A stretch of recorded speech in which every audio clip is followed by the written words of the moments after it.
In Module 17, we're going to talk about surface area of all of the same shapes that we had talked about previously with volume, but just remember that there will be a few new vocabulary words and we're going to see some of them today. So the surface area is just the total area of all the faces and curved surfaces of a 3D figure. So a face is really just the side, all the sides, and all the bases.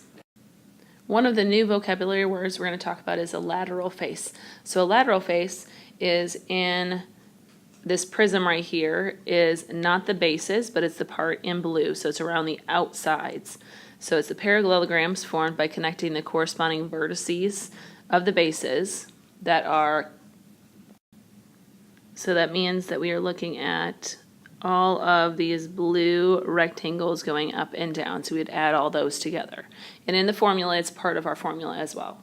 The lateral area then would be the sum of all of those areas. The lateral edges are just those segments that I already drew in pink. Sometimes you're going to start to see figures drawn as a net, and that means that you have a two-dimensional representation of the faces. So picture a box like this one, and if we open up all these sides and all the flaps, this is the shape that it creates.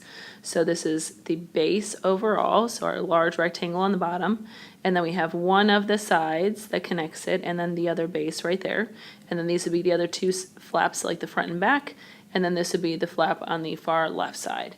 So sometimes you're going to see a net drawn of our different shapes and have to find the surface area from that net. So you have to visualize folding up all the pieces to create the solid shown here.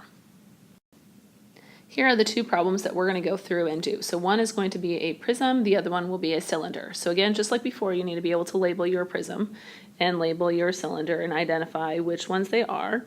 But here are your two surface area formulas, and this is the same that it shows on your formula charts. Let's talk about those first. The prism, we have capital P stands for the perimeter of the base, so we have to know what the shape of the base is. The height, remember, is the distance between the bases, so connecting the two bases together. Capital B still stands for the area of the base, so again, you need to know what the shape of the base is, so you can use that specific formula to find that capital B. For a cylinder, it is still technically P and H, but perimeter of our base is a circle, so that would be 2 pi r circumference, and then our capital B is our pi r squared because that is the area of a circle. So all the r's stand for the radius of our circular base. The h again is the height of our cylinder, or is the distance between those bases or between those two circles. When we look at number 1, we need to name this figure first. So we can see that there are sharp edges and that we have two bases that are exactly the same and are parallel and congruent to each other, and that would be these triangles. This is a triangular prism, and our base is a triangle. So the purple triangle I just outlined. So when we need to find the lateral surface area, remember that that's just the first half of our formula, so it's just the pH portion of it. Then the total surface area, we're going to take the pH and we're going to add it to the 2 capital B. So the P, remember, is the perimeter of that base. So the perimeter of my triangle, I need to add all three of those numbers together. When we do that, we get a 6. And then my height, so the distance between my bases would be this 10. So I need to take 6 times 10, and we get 60, and that would be meters squared since we are dealing with area. Now for the total surface area, we need to take that pH, and we need to add it to 2 times the area of the base. Now my base is a triangle, so we have to do 1/2 base times height. So 1/2, my base would be 1.5, my height would be my 2, so these two sides right here. When I multiply that together, I get an answer of 1.5. So my capital B is 1.5. I need to multiply that by 2, so that gives me a 3. Add it to my lateral surface area, and we get a total of 63, and this would be meters squared for our total surface area. So each time you do a question, you're going to break it down into the lateral surface area and your total surface area, because some questions will ask for just one or the other. On number 2, we can see that this is a cylinder, and the shape of our base is going to be a circle.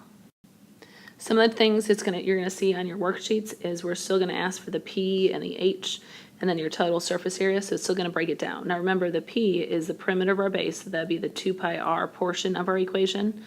And let's see, we'd have 2 times pi. Our radius in our picture is 2, so this would give us a 4 pi for the capital P. Then my height of our cylinder is the 5, so we need to multiply 4 pi times 5, and we get 20 pi. And if it ever leaves it in pi, or if it ever starts with a pi, I'm going to leave it in pi, or in terms of pi. For the total surface area, we need to take now that answer, and we have to add it to the 2 areas of my circle. So remember, capital B is a circle, so pi r squared. So the radius is 2, so that would give us a 4 pi for one of the circles. But remember, we need to find the area of both of them because we have to add that to that distance all the way around. So we're taking our capital P times h is our 20 pi that we already found, plus 2 times my capital B, or my pi r squared, which was 4 pi, so that gives me an 8 pi. So if we add 20 pi plus 8 pi, we get 28 pi. Now remember, you can only add your like terms together if they both have the pi symbol with it. So if it doesn't, then you need to write your answer as a decimal answer.